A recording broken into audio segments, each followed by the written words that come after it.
Hello friends, હું doctor નમ્રતા ત્રિવેદી. તો ચલો આજે આપણે ડિસ્કશન કરીશું ગોલ્ડસ્ટોનના ઇન્વેસ્ટિગેશન એન્ડ ટ્રીટમેન્ટ વિશે. ફર્સ્ટ વાત કરીએ ઇન્વેસ્ટિગેશનની.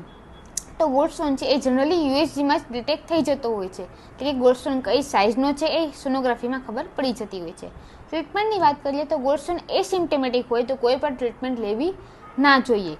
હવે એલોપેથિક સાઇડથી વાત કરીએ તો ગોલ્ડસ્ટોનની એક જ ટ્રીટમેન્ટ છે કોલિસિસ્ટેક્ટોમી, એટલે કે ગોલ્ડબ્લેડરને રિમૂવ કરી દેવાની. પણ ગોલ્ડબ્લેડર રિમૂવ કરવાથી આગળ ઉપર ઘણા બધા કોમ્પ્લિકેશન અને બોડીના ફંક્શન ડિસ્ટર્બ થતા હોય છે. સેકન્ડ વાત કરીએ હોમિયોપેથિક ટ્રીટમેન્ટની, તો ગોલ્ડસ્ટોન છે એ હોમિયોપેથિકથી ખૂબ જ સારી રીતે ટ્રીટ થઈ શકે છે.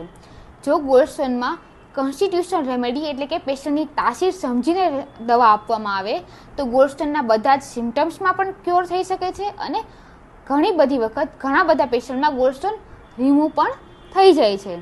તો ગોલ્ડબ્લેડરને રિમૂવ ના કરવી જોઈએ. શા માટે? તો કે ગોલ્ડબ્લેડરનું મેઇન કામ છે બાઇલને સ્ટોર કરવાનું. હવે બાઇલનું કામ છે ફેટી ફૂડને ઓઇલી ફૂડને ડાયજેસ્ટ કરવાનું. હવે જો ગોલ્ડબ્લેડર જ રિમૂવ થઈ ગઈ તો જ્યારે પણ પેશન્ટ ફેટી ફૂડ કે ઓઇલી ફૂડ લેશે તો એનું ડાયજેશન કરવામાં ખૂબ જ અઘરું પડશે, ડાયજેશન થશે જ નહીં. એના લીધે પેશન્ટને ફેટી ફૂડ ને ઓઇલી ફૂડ ટોટલી અવોઇડ કરવું પડશે ડાયટમાં. Thank you.